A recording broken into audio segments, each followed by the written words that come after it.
think around early 2020, I started noticing a lot of people start to talk negatively or critically about bug-out bags in one way or another. It kind of surprised me. To tell you the truth, I've never really been on Team Bug-Out, at least as the first priority of preparedness. So I thought it was interesting to see other people question what is essentially the staple preparedness item, the bread and butter of preparedness. However, I personally agree with a lot of what has been said. I think bug-out bags are often overrated. They can give a false sense of security, and a lot of times they don't really meet your needs. I've got a few other reasons why I don't absolutely love bug-out bags, which I'll talk about later. So I guess in this situation, there's only one thing left to do. When I believe so strongly on one way, it's to take a look at the other side and defend it. That's right, I'm going to defend bug-out bags. Stay tuned to see why, in spite of how overboard bug-out bag mania can be, you should still have one.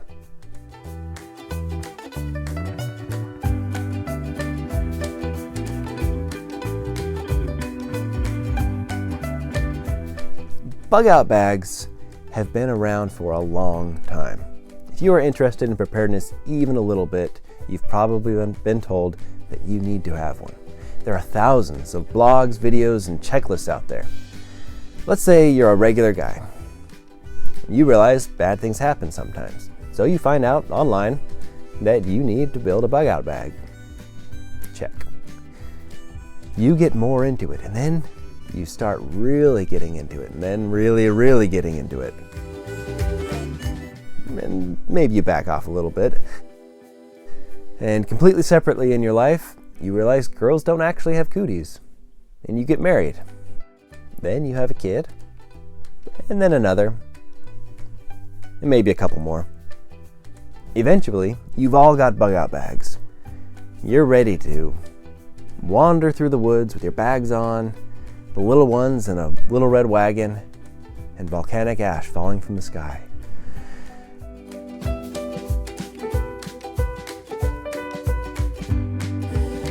It's the American dream. It's what we're supposed to do, right? Preparedness equals bug-out bags.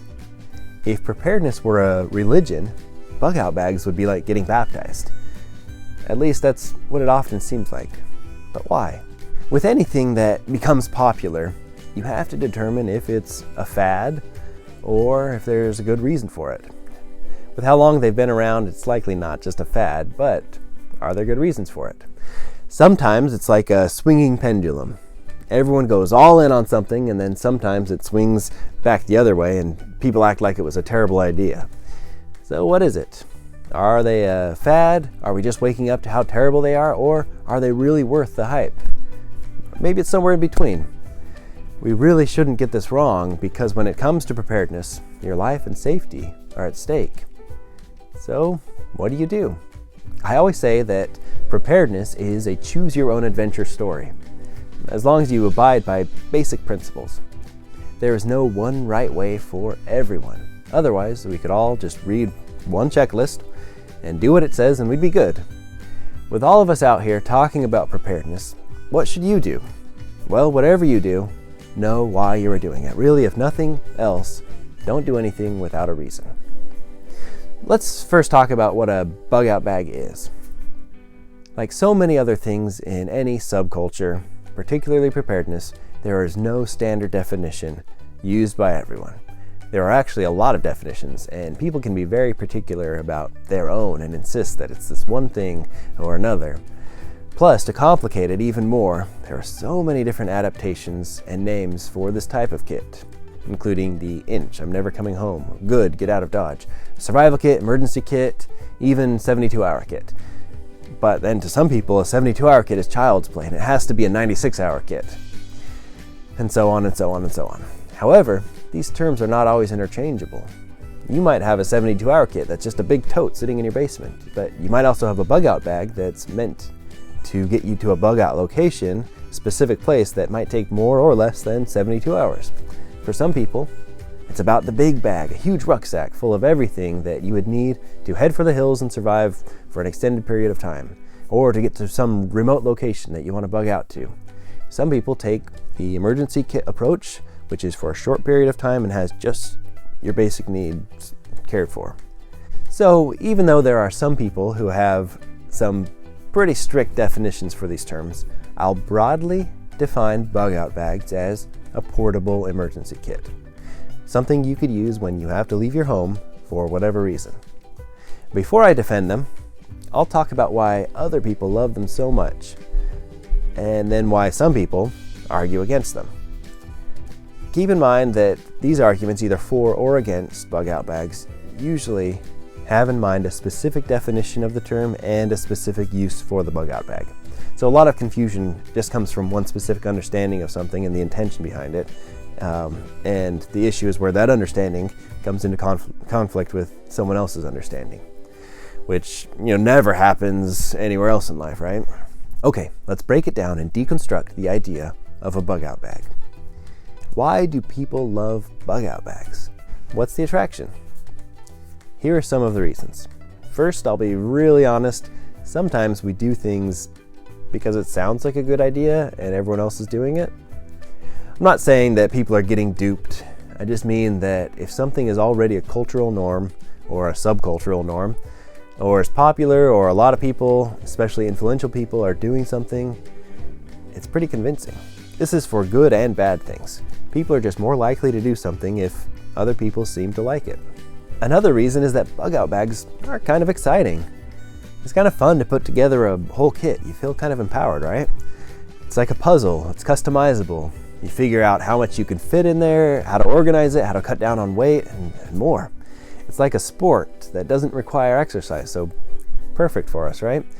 That makes it more like a game, or like equipping a character in Dungeons and Dragons, or it's like turning yourself into a G.I. Joe or Barbie, giving yourself all these fun little accessories. A bug-out bag is also tangible.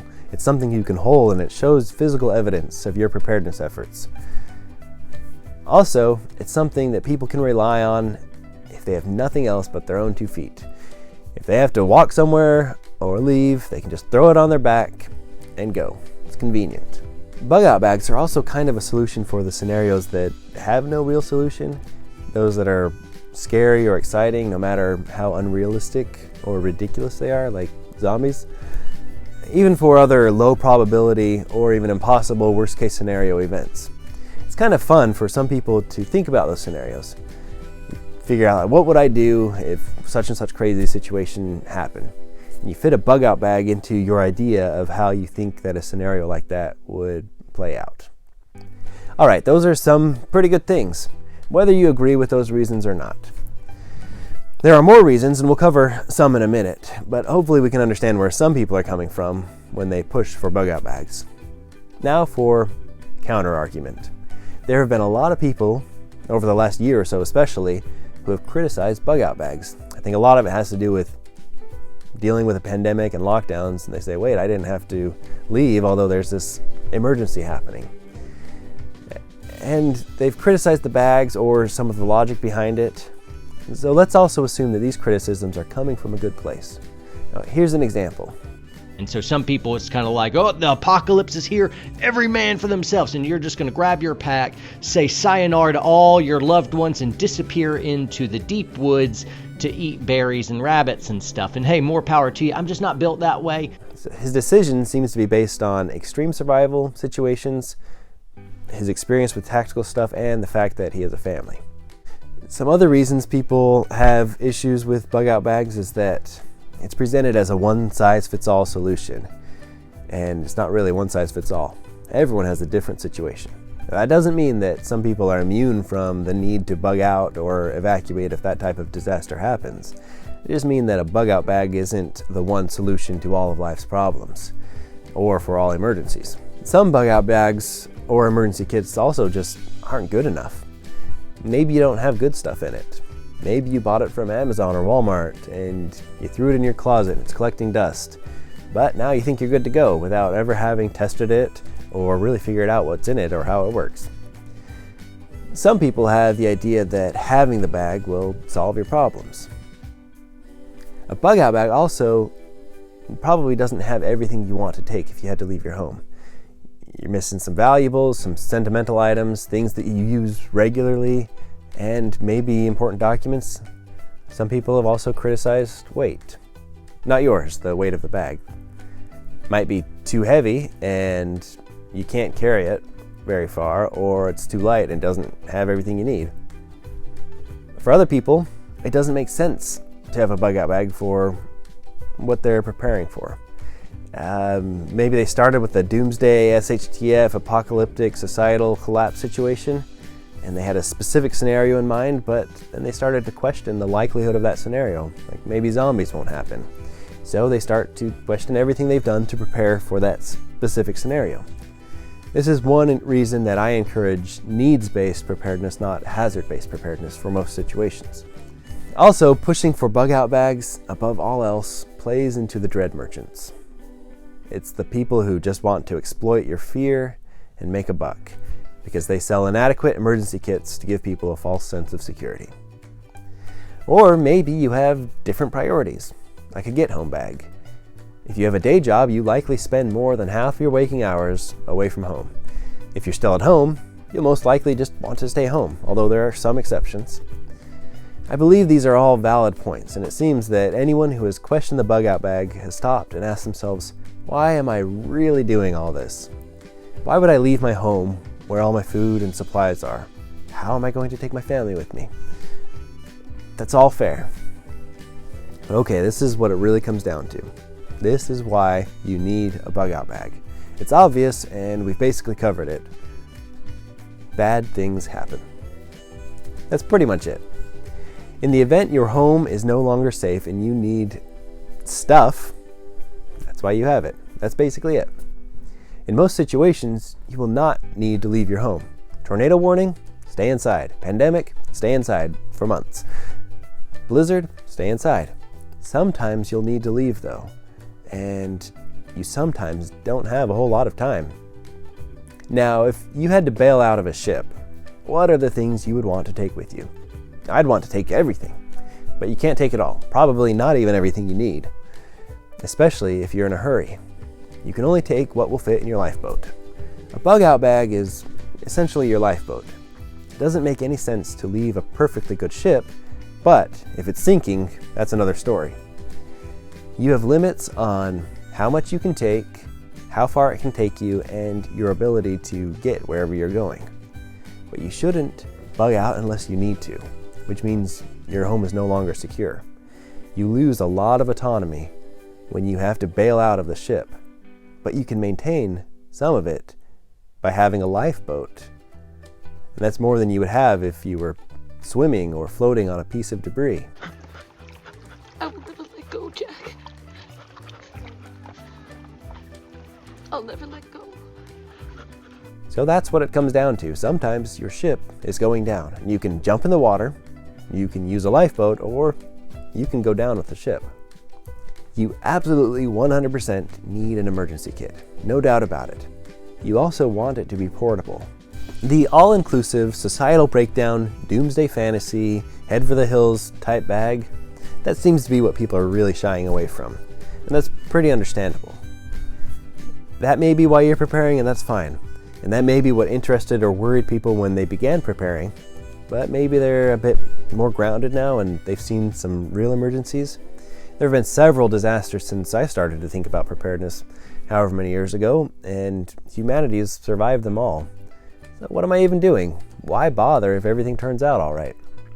If you're preparing exclusively for doomsday, just do whatever you want, since it's anything you can imagine. It's not to say that terrible situations couldn't occur, but there are other situations which we are much more likely to face, which would still call for a bug-out bag.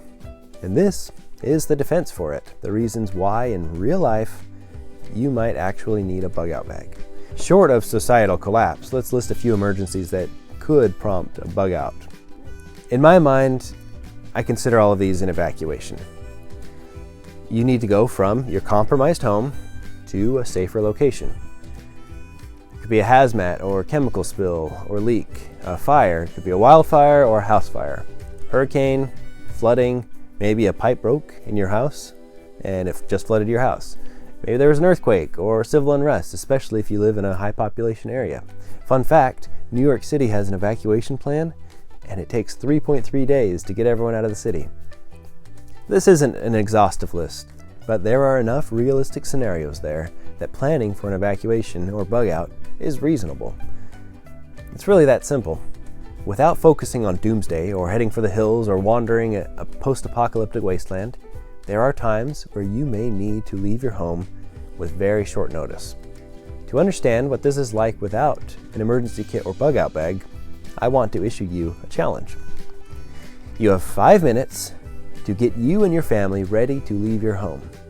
You don't know if or when you will be coming back. Let's assume you have a safe place to go, but you don't know what resources will be available. Now, for the sake of the challenge, exclude any kits you have already made. Now set a timer on your phone or your kitchen stove for 5 minutes.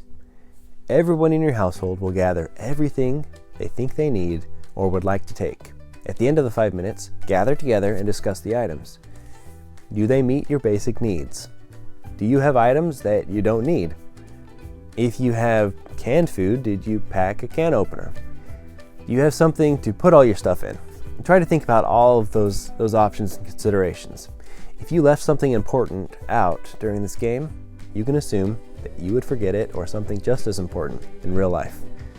There are a billion bug out bag or emergency kit checklists out there. So you can use a simple generic one like ready.gov/kit to get some idea of items that you might need. Again, it's all based on your needs. Don't include something unless you have a reason. And don't leave something out just because others say not to have it. Choose your own adventure. A list can be a good starting point, but just because something is listed doesn't mean you need it, and just because it's not on the list doesn't mean you don't need it. Ask yourself why for everything. Do it with intention and purpose, not just to check the box. That's one reason I will never recommend a pre-made kit, because you need to understand what is in it and what each thing is for, and you'll probably get better quality stuff if you build it yourself. So when all is said and done, there are some very valid criticisms of bug out bags. It's not the magic potion for all your problems. There is a lot of hype about it, especially when based on the doomsday or lone wolf perspective. You may have other priorities like making sure your home is prepared or making sure you can get home if you're away. But there are real emergencies that could require you and your whole household to leave with little to no warning. So I believe there is no excuse for not having a portable emergency kit or bug out bag in the practical, common sense meaning of the term, because that's what preparedness and self-reliance are really about. And that's why I am defending the bug out bag for what I believe to be the right reasons to have one. Everyday people preparing for every day, not doomsday.